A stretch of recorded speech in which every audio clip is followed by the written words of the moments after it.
이 시간 우리 같이 살펴볼 말씀은 데살로니가전서 1장 1절부터 10절입니다. 데살로니가전서 1장 1절부터 10절 한 절씩 교독하도록 하겠습니다.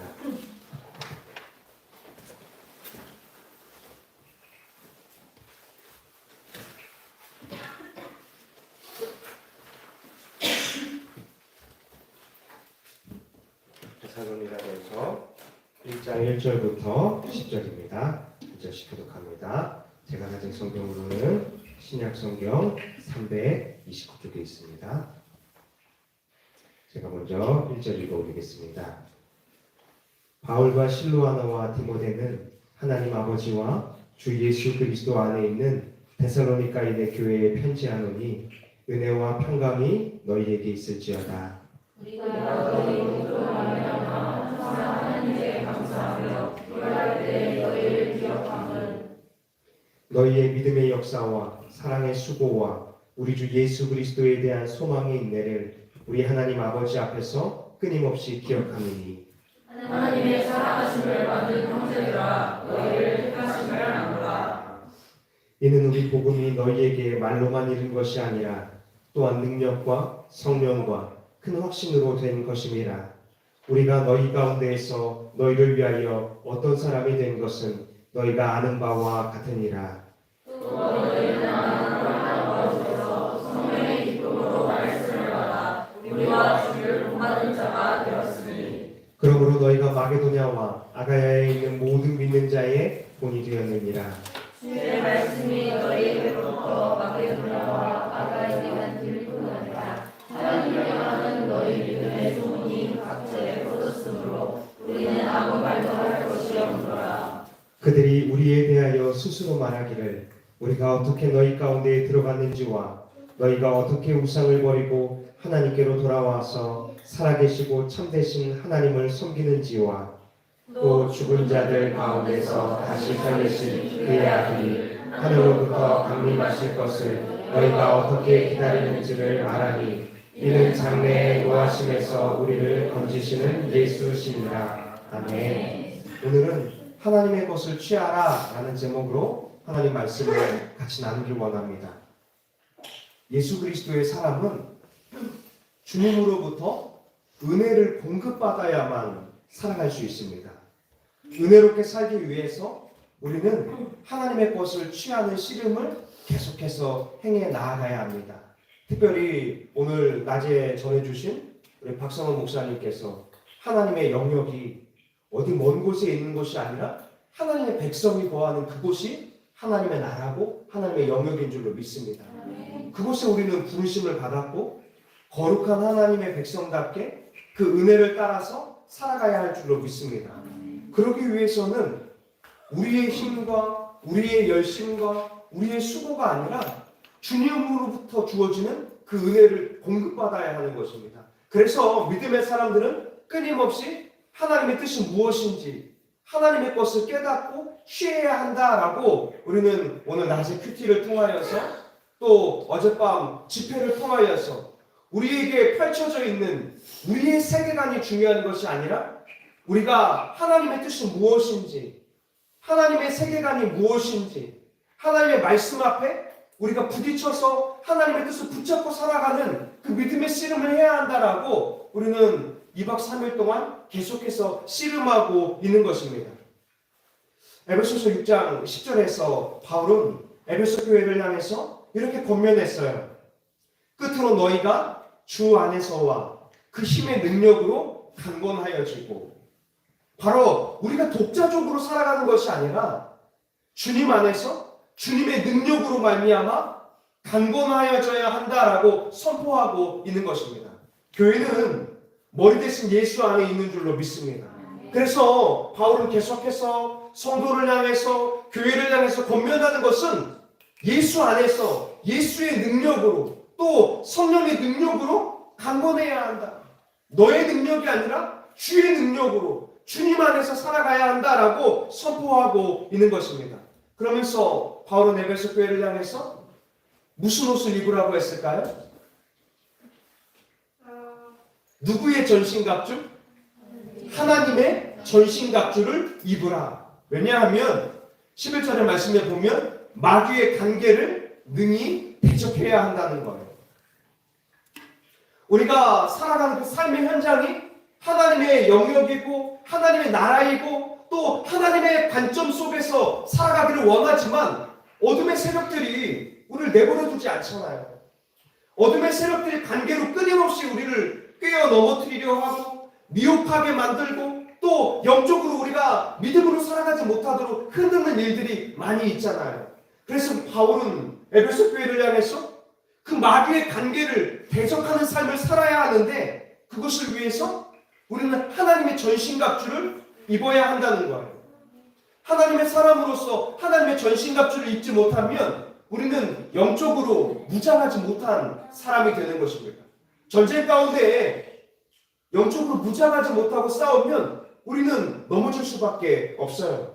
그래서 바울은 이 영적 무장을 성도가 해야 하고 영적 무장을 한 성도들의 모임이 바로 교회이다라고 우리에게 가르쳐주고 있는 것입니다. 특별히 우리는 이번 수련회에 연합을 이루길 원했어요.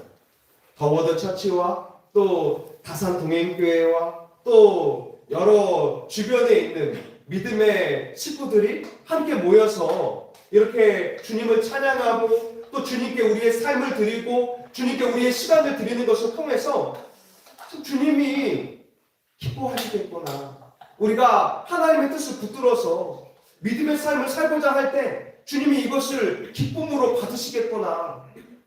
나에게 주어지는 영광이 아니라 우리가 주님을 위해서 주님의 뜻을 씨름하며 살아가고자 할 때 주님이 그것을 통해서 오히려 영광을 받으시겠구나. 이런 마음이 들었습니다.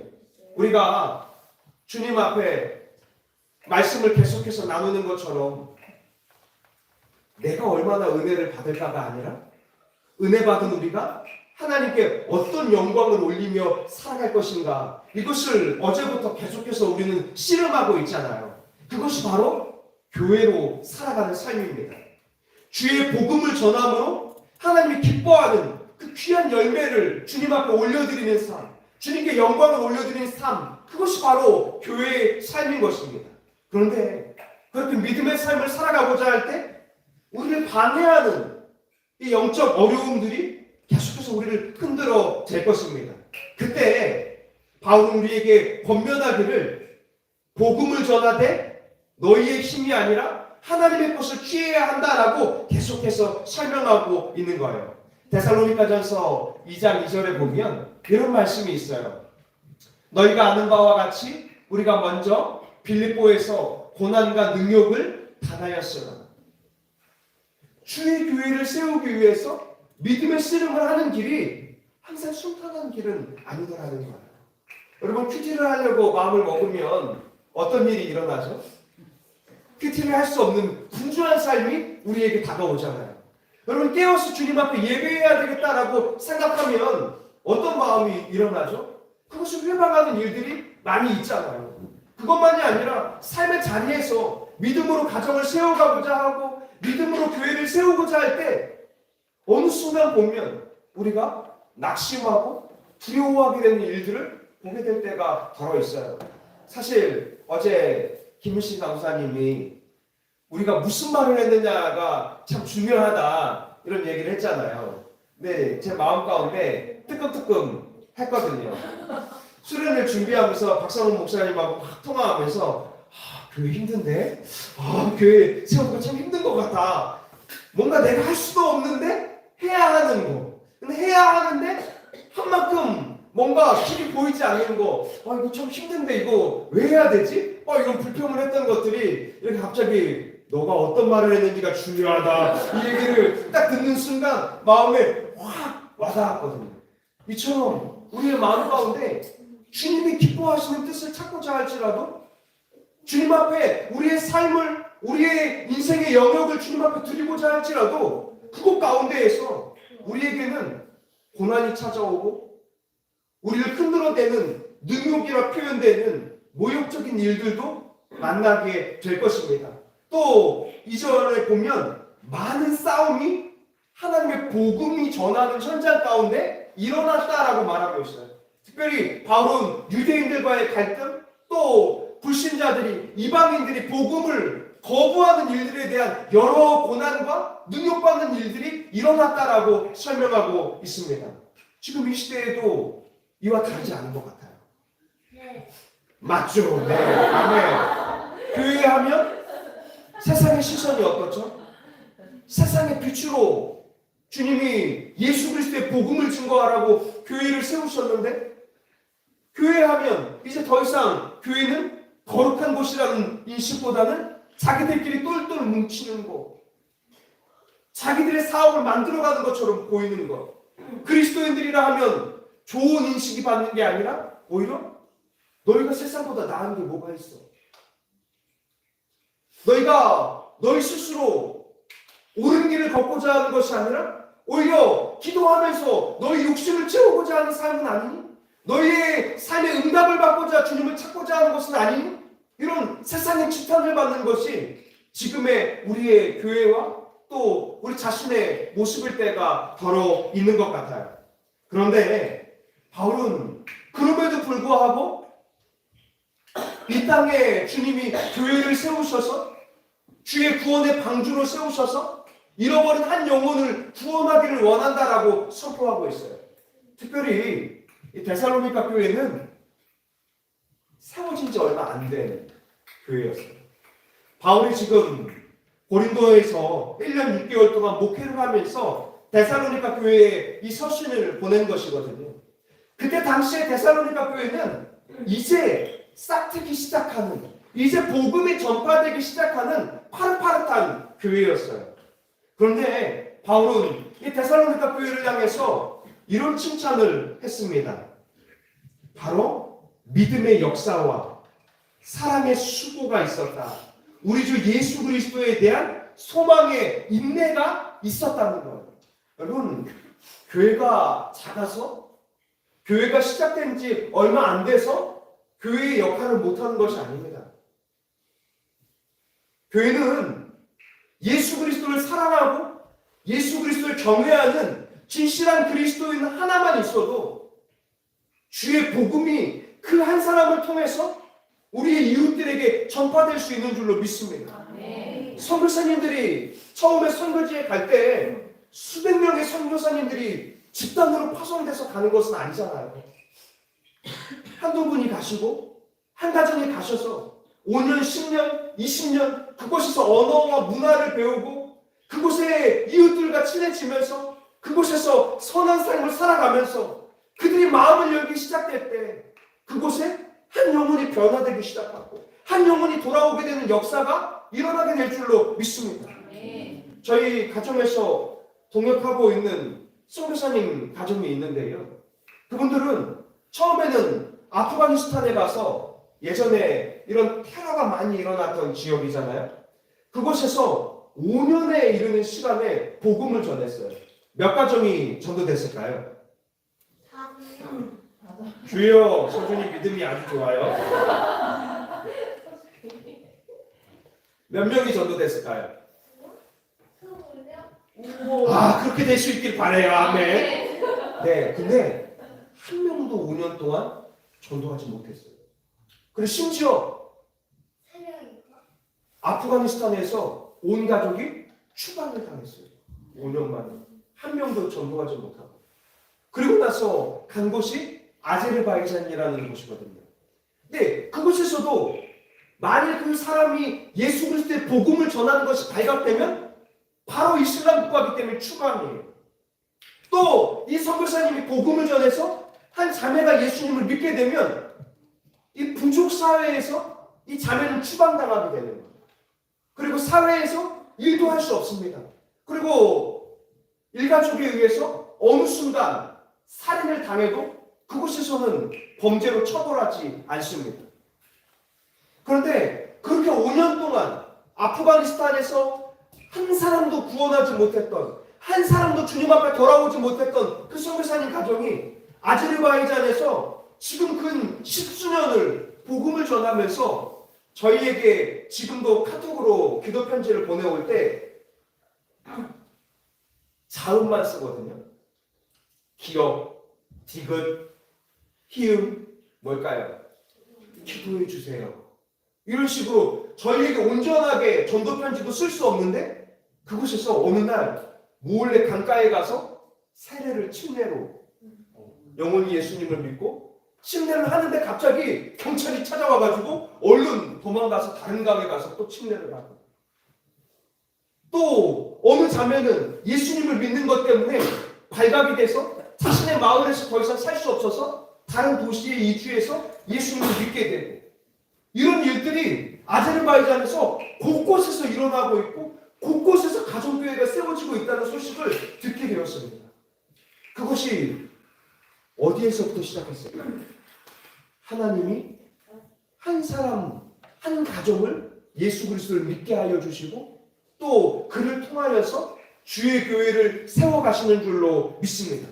그래서 교회는 얼마만큼 연수가 됐느냐, 얼마만큼 거대하냐, 이것이 중요한 것이 아니라 바울이 데살로니가 교회를 향해 칭찬했던 것처럼 믿음의 역사, 바로 하나님만 바라보는 그 믿음의 섬김, 믿음의 일이 있다면, 또 사랑의 수고라고 표현했던 예수 그리스도의 삶 때문에 기꺼이 수고하고자 하는 그 마음이 있다면, 또 다시 오실 예수 그리스도에 대한 소망을 품고 인내하는 그 진실한 그리스도인 하나가 있다면, 바울은 그 데살로니가에 있는 그 교회를 통해서 주님이 역사하실 것을 믿고 있는 것입니다.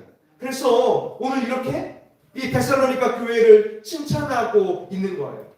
그런데 이런 예들이 뭐라고 말하냐면, 끊임없이 기억되는, 지속적으로 데살로니가에서 이런 주의 교회들이 세워지고 주의 교회를 통해서 복음의 역사가 일어나는 것들이 이루어지고 있다라고 선포하고 있는 것입니다. 하나님 앞에 건강한 교회는 뭘까요?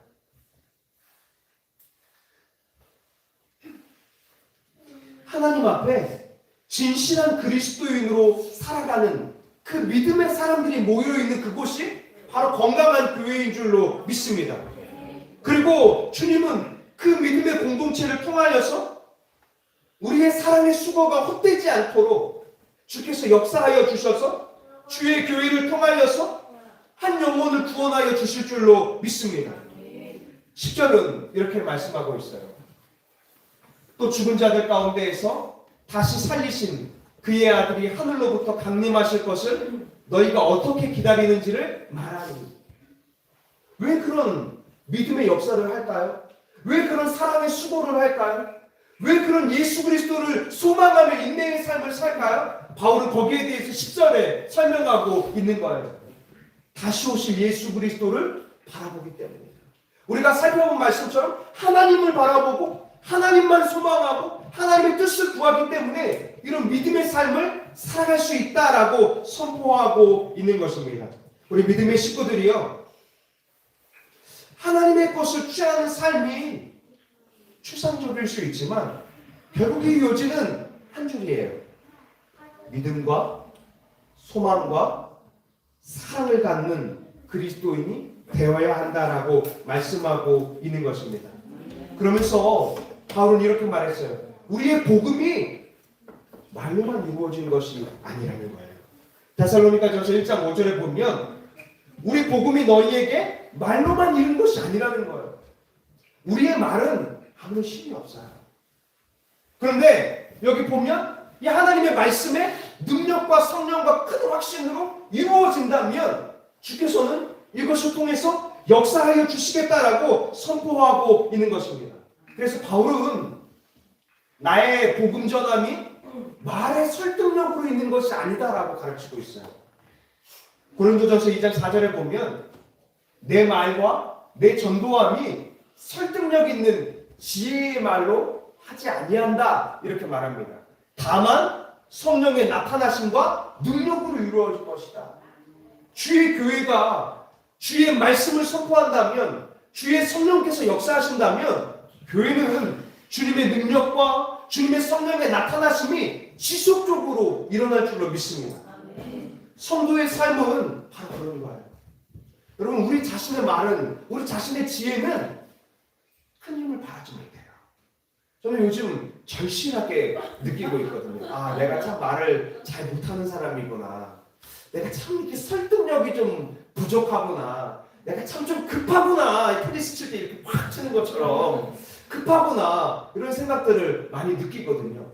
그런데요, 감사한 건 무엇이냐 하면, 여러분, 주님은 우리의 약함은 늘 덮어주세요.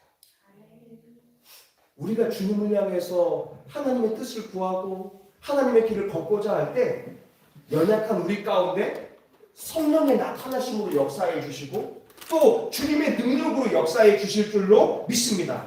5절은 이렇게 말해요. 너희 믿음이 사람의 지혜에 있지 않고 다만 하나님의 능력에 있게 하려 하는 것.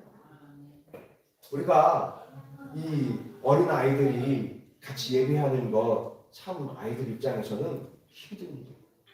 그래서 우리는 예배 드릴 때 그냥 이 아이들 내버려 두세요. 마음껏 뛰어놀게 내버려 두세요. 이런 이야기 많이 하거든요. 근데 왜 그런 줄 아세요?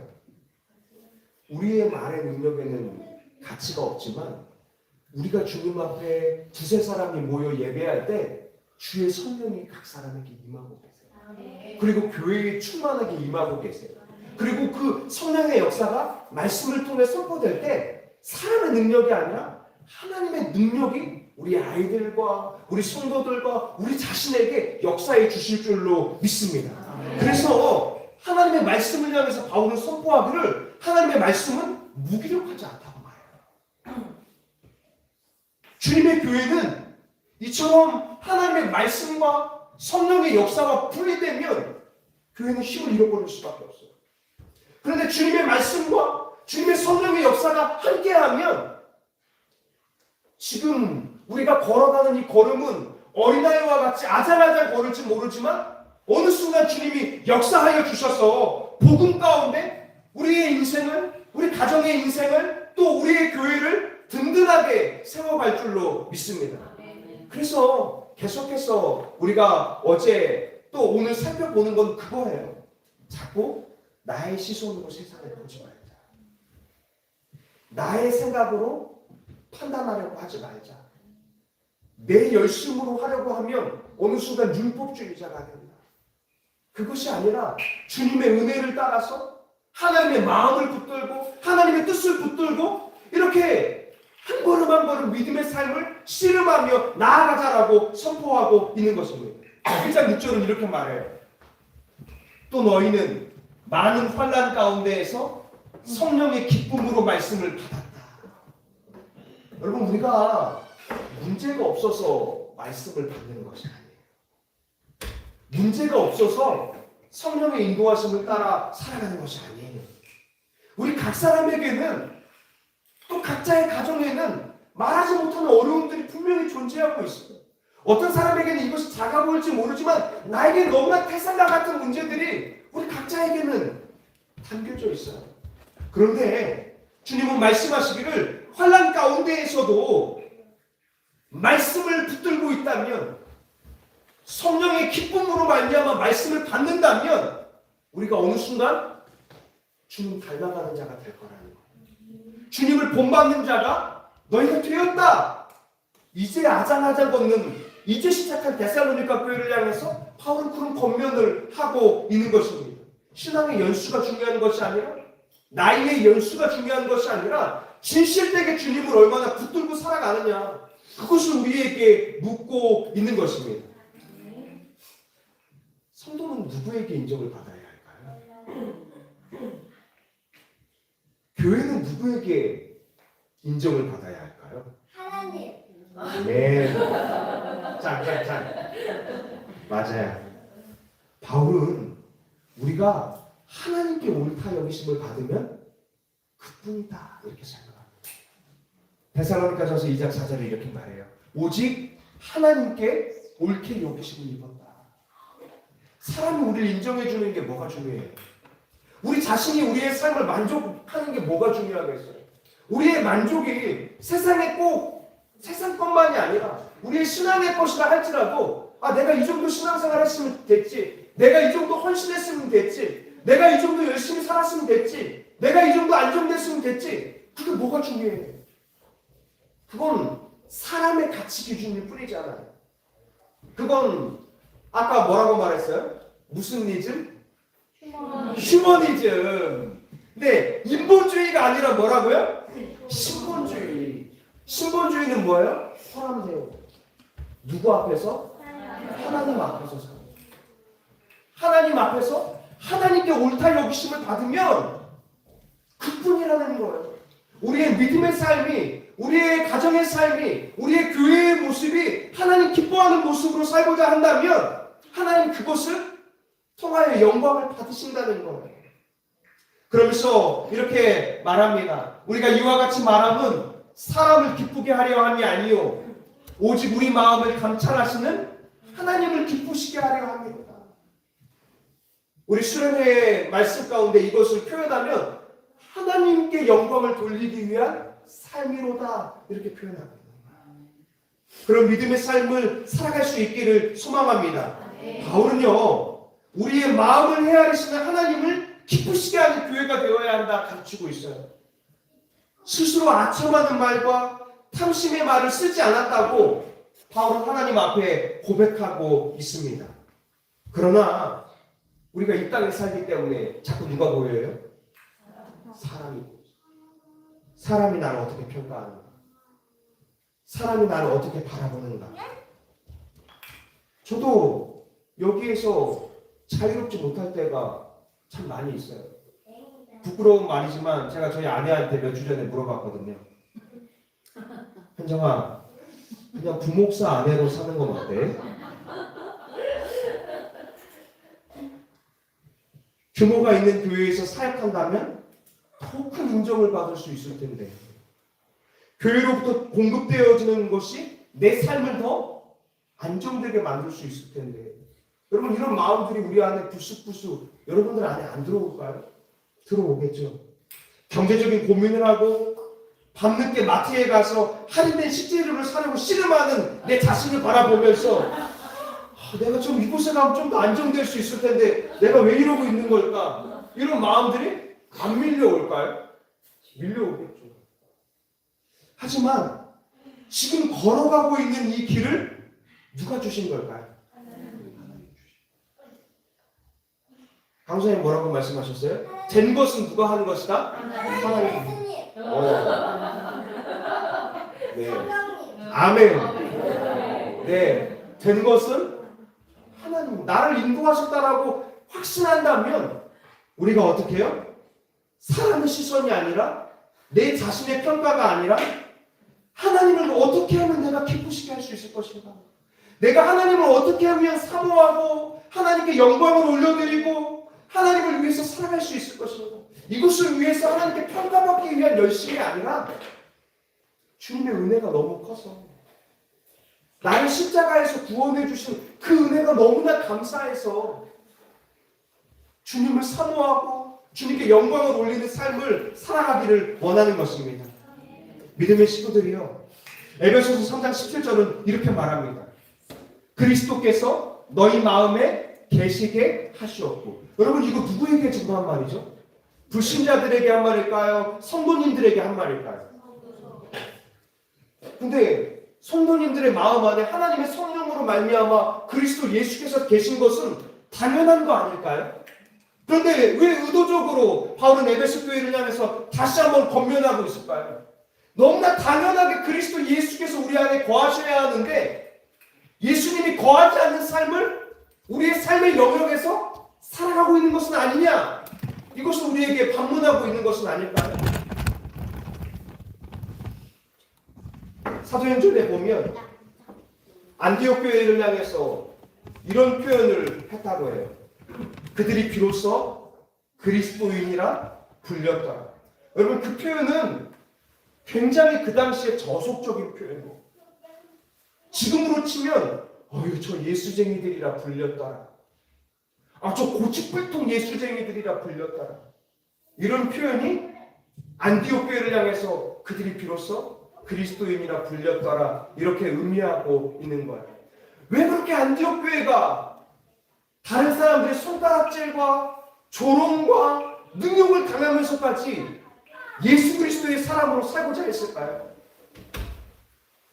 그것은 그들이 십자가 구속의 은혜를 받았기 때문입니다. 그 하나님의 사랑이 너무나 커서, 그 하나님의 은혜가 너무나 커서, 그 은혜 때문에 나를 사람들이 예수쟁이나 조롱하던 그것이 중요한 것이 아니라는 거예요. 오히려 우리 안에 예수 그리스도께서 계신다면, 예수로 살아가는 인생이라면 그것만으로 충분하다라고 고백하고 있는 거예요. 그러면서 말하기를 너희가 그 예수 그리스도의 사랑 안에서 뿌리가 박히고 터가 굳어지기를 원한다. 예수님의 밭의 비유처럼 여러분, 우리가 예수 안에 있지 못하면, 건강한 믿음의 삶을 살아내지 못하면, 하나님의 것을 취하지 못하면, 우리의 시야가 하나님으로 바라보지 못하면, 우리의 삶의 현장을 하나님으로 바라보지 못하면, 여러분, 우리는 믿음의 터 안에 뿌리 내릴 수 없어요. 해가 비춰지면 금방 말라버리고 비틀어져 버리고 말아요. 가시덤불이 우리 안에 가득 차서 어느 순간 두려워하고 근심하고 주님이 기뻐하는 그 삶의 열매가 맺어지지 못해요. 하나님의 것을 취하지 않았기 때문에, 하나님의 눈으로 그 세상을 보지 않았기 때문에. 그럼 세상은 어떻게 우리에게 권하고 있어요? 더 부자가 돼야 된다. 나만 잘 살면 된다. 내가 안정되는 것이 중요하다. 내가 일할 수 있을 때 바짝 벌어서 내 노후를 다른 사람의 짐이 되지 않고 책임지고 살아야 한다. 자녀들에게 뭔가라도 더 가르치고 뭔가라도 하나 더 남겨주고 그런 삶을 살아야 한다. 여러분, 그것은 어떤 세계관입니까? 하나님의 시선이 아니라 세상의 시선 아닐까요? 저는 우리가 성도라면 자녀들에게 우리가 하나님 나라 가기 전에 마지막으로 물려줘야 하는 것이 무엇일까요? 우리의 가족들에게 마지막으로 물려줘야 하는 것이 무엇일까요? 우리의 함께하고 있는 믿음의 공동체의 식구 가운데 연약한 식구에게 마지막으로 물려줘야 하는 것이 무엇일까요? 저는 저희 자녀들에게, 또 저와 함께 신앙생활을 하는 믿음의 식구들에게 내가 무언가를 물려줄 수 있다면 뭐가 있을까? 내가 하나님 나라 가기 전에 마지막으로 내어줄 것이 있다면 뭐가 있을까? 그것을 고민해 보면 결국엔 하나밖에 없어요. 예수 그리스도에 대한 믿음. 예수 그리스도를 믿고 예수 그리스도를 사랑하고 예수 그리스도로 살아가는 인생. 그래서 바울은 갈라디아 교회를 향해서도 이런 서신을 했잖아요. 내가 그리스도와 함께 십자가에 못 박혀 죽었나니 그런즉 이제는 내가 산 것이 아니요 내 안에 사신 그리스도로 말미암아 산 것이라. 이제 내가 육체 가운데 사는 것은 나를 위한 인생이 아니라 나를 십자가에서 구원하신 예수를 위한 삶을 살고자 한다. 또 다른 서신에서는 이런 고백을 했잖아요. 내가 하나님 나라 가는 것이 유익이고 나도 빨리 가고 싶지만 한 영혼이 주님 앞에 돌아오기를 원해서 너희들에게 이것이 유익이어서 머물고 있지 않느냐. 바울의 중심 가운데에는 오직 예수 그리스도 말고는 없었던 것 같아요. 여러분, 우리가 세상의 시선으로 우리를 평가절하한다 할지라도 여러분들의 삶의 중심이 예수 그리스도가 될 수 있기를 원합니다. 바울은 우리의 정체성이 바로 예수 그리스도라고 설명하고 있는 거예요. 특별히 여러분, 예수님은 우리를 향해서 뭐라고 칭하셨습니까? 너희가 나의 형제다, 이런 말씀을 해주셨어요. 마태복음 12장 50절에 보면 누구든지 하늘에 계신 내 아버지의 뜻대로 하는 자가 내 형제요 자매요 어머니니라 하시더라. 주님이 우리를 너무나 사랑하셔서 십자가에서 자기의 생명을 내어주실 뿐만이 아니라 죄 가운데 살아가고 있는 연약한 우리를 향해서 네가 나의 형제다, 나의 어머니다, 이런 표현을 하고 있는 거예요. 이처럼 우리는 주님의 사랑을 받은 자인 줄로 믿습니다. 그래서 바울은요, 이 사랑을 향해서 설명하기를 이렇게 표현하고 있어요. 높음이나 깊음이나 다른 어떤 피조물이라도 우리를 우리 주 그리스도 예수 안에 있는 하나님의 사랑에서 끊을 수 없느니라. 여러분, 그런 하나님의 사랑을 받은 성도님이신 줄로 믿습니다. 아멘. 그런 하나님의 자녀가 된 줄로 믿습니다. 아멘. 그렇게 우리를 택해 주시고 하나님의 백성 삼아 주시고 우리를 그리스도 예수 안에서 교회로 불러주시는 것입니다. 그래서 우리는 어떻게 살아야 할까요? 교회로 살아야 합니다. 예수가 우리 안에 있는 교회로 살아야 합니다. 여러분, 우리가 가는 곳마다 우리 안에 있는 예수 그리스도 때문에 어둠이 떠나갈 줄로 믿습니다. 아멘. 우리가 살아가는 그 삶의 영역마다 우리 안에 계신 예수 그리스도 때문에 우리가 예수 그리스도로 살아가기 때문에 주님이 그곳을 하나하나 바꾸어 가시고 변화시켜 주실 줄로 믿습니다. 여러분, 한 사람의 그 간절한 외침을 통해서도 주님이 역사하실 텐데 우리가 포기하지 않고 한 영혼을 놓고 한 사람 한 사람을 매일마다 부르짖고 그를 사랑하고 그의 영혼이 변하기를 주님 앞에 간구한다면 주님이 그 역사를 일으켜 주시지 않을까요? 바울은 데살로니가 교회를 향해서 이렇게 말했어요. 2장 8절인데요. 우리가 이같이 너희를 사모하여 하나님의 복음뿐 아니라 우리의 목숨까지도 너희에게 주기를 기뻐함은 너희가 우리의 사랑하는 자가 됨이라. 여러분, 바울이 왜 그 별로 관계도 없는 데살로니가 교회의 성도님들을 향해서 목숨을 내어주겠다고 할까요? 왜 그 성도들을 사랑한다라고 말할까요? 그냥 허례허식의 표현일까요? 저는 그렇지 않다고 생각합니다. 바울이 교회를 사랑하는 이유는요, 바로 예수님을 사랑하는 것과 동일한 거예요. 여러분, 이 땅에서 예수님을 사랑하는 것, 하나님을 사랑하는 것, 무엇으로 표현해낼 수 있을까요? 어떻게 그것을 나타낼 수 있을까요? 주께서 피값으로 사신 교회를 사랑하는 것? 주의 몸이라고 하셨잖아요, 교회가. 머리 대신 예수님 안에서 여기 믿음의 식구들이 하나하나 교회의 몸이고 교회의 지체라고 하셨잖아요. 한 부분이라고 하셨잖아요. 그래서 바울은 교회를 사랑했던 거예요. 교회를 사랑하는 것이 예수님을 사랑하는 것이고 예수님을 사랑하는 것이 교회를 사랑하는 것이다. 바울은 그렇게 생각했던 거예요. 그래서 그 교회를 위해서는 자신의 생명조차도 내 목숨까지도 이 한 사람이 예수 그리스도를 믿는다면 내 목숨까지도 내어줄 것이다라고 선포했던 것입니다. 로마서 9장에 보면 바울은 심지어 이런 고백도 했어요. 만약 유대인들이 예수 그리스도를 믿을 수 있다면 내 이름이 생명책에서 도말될지라도 나는 그것을 기쁘게 감당하겠다, 이런 고백을 했어요. 여러분, 그 고백이 무엇을 나타내는 걸까요? 바로 지옥 간다는 거예요.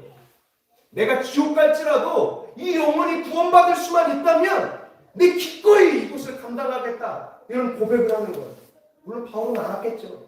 그 고백을 할지라도 자신이 지옥 가는 것이 아니라 주님을 사랑했기 때문에, 주님을 경외하기 때문에 주님이 간절히 그 기도를 들으시고 그 유대인들을 자기 동족을 향해서도 복음이 전해질 수 있도록 역사해 주실 것을 믿음으로 고백한 줄로 믿습니다. 그러면서 이렇게 바울은 또 갈라디아서 1장 11절에 말하고 있어요. 형제들아, 내가 너희에게 알게 하노니 내가 전한 복음은 사람의 뜻을 따라 된 것이 아니니라. 여러분, 우리가 주님의 교회를 세우고 예배하는 이유, 사람으로 말미암아 된 것이 아닌 줄로 믿습니다. 복음 전파에 대한 하나님의 강력한 부르심, 강력한 소망, 이 예배를 받고자 하는 하나님의 강력한 마음이 교회를 세우게 하여 주시고 우리를 통해서 영광을 받게 하여 주신 줄로 믿습니다. 바울은요, 그런 강력한 사랑과 소명 때문에 박해 속에서 도망치거나 뒤로 물러서지 않고 복음을 전하고 교회를 세우는 일을 힘썼던 것입니다. 왜요? 바울은 늘 하나님이 지켜보고 계셨거든요. 여러분, 오늘 하나님께서 우리 믿음의 식구들을 지켜보고 계실까요? 안 지켜보고 계실까요? 지켜보고 계실 줄로 믿습니다. 근데 그건 감시가 아니에요. 하나님이 우리를 사랑의 눈길로 바라보십니다.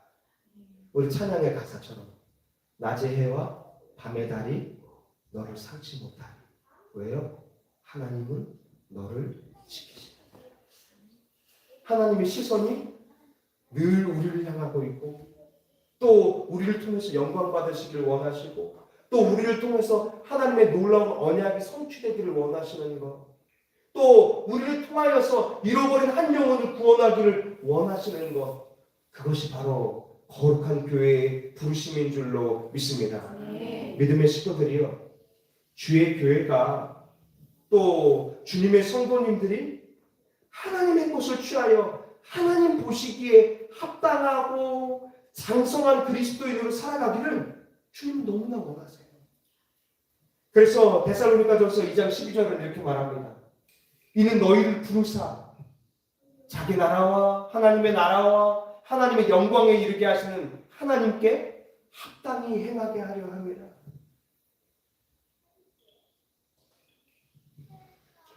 바울의 고백처럼 인간의 말로 말씀을 듣는다면 우리는 그것이 우리를 변화시킬 수 없을 것입니다. 그러나 하나님의 말씀을 받는다면 이 역사가 우리의 인생과 교회 가운데 나타날 것을 선포하고 있어요. 2장 13절인데요. 이러므로 우리가 하나님께 끊임없이 감사함은 너희가 우리에게 들은 바 하나님의 말씀을 받을 때 사람의 말로 받지 아니하고 또 하나님의 말씀으로 받음이니 진실로 그러하도다. 이 말씀이 또한 너희 믿는 자 가운데에서 역사할 줄로 아느니라. 우리가 하나님의 말씀을 진실로 받을 때 살아계신 여호와 하나님의 말씀이 우리 믿는 자 가운데에서 지금 이 시대에도 역사할 줄로 믿습니다. 하나님의 말씀은 옛날 소설이 아니고 하나님의 성령은 2000년 전에 역사하고 멈춰진 분이 아닌 줄로 믿습니다. 하나님의 말씀은 지금도 살아있고 활력 있는 검과 같아서 우리의 골수까지도 쪼개시는 역사를 일으키실 줄로 믿습니다. 그 말씀 안에 하나님의 성령께서 역사하여 주셔서 각 사람의 심령을 변화시켜 주시고 주님의 기쁨이 되게 하여 주시고 주님의 영광이 되게 하여 주실 줄로 믿습니다. 2장 19절은 마지막으로 이렇게 말해요. 우리의 소망이나 기쁨이나 자랑의 면류관이 무엇이냐? 그가 강림하실 때 우리 주 예수 앞에 너희가 아니냐? 여러분, 교회는 주님의 영광이고 주님의 기쁨으로 받으실 줄로 믿습니다. 또 우리는 이 말씀처럼 주님의 기쁨이 되고 또 주님의 영광이 되는 삶이 될 줄로 믿습니다. 사랑하는 믿음의 식구들이요, 어려운 순간에도 고난 가운데에도 우리가 그 부르심을 따라서 성도로 살아가는 이유가 여기에 있는 줄로 믿습니다. 세상 어떤 것으로도 그리스도인의 삶을 설명할 수 없어요. 세상 어떤 가치관으로도 성도의 삶을 설명할 수 없습니다. 밤낮으로 일하면서 교회를 세우기 원하는 이유, 겸손하게 주님의 말씀으로 세워가길 원하는 이유, 데살로니가 사람들을 사랑하는 이유, 자신의 것을 내어줄 뿐만 아니라 자신의 생명까지 내어주면서 교회를 세워가길 원하는 이유, 십자가에 못 박히시고 부활하신 예수 그리스도 뿐인 줄로 믿습니다. 기도하겠습니다.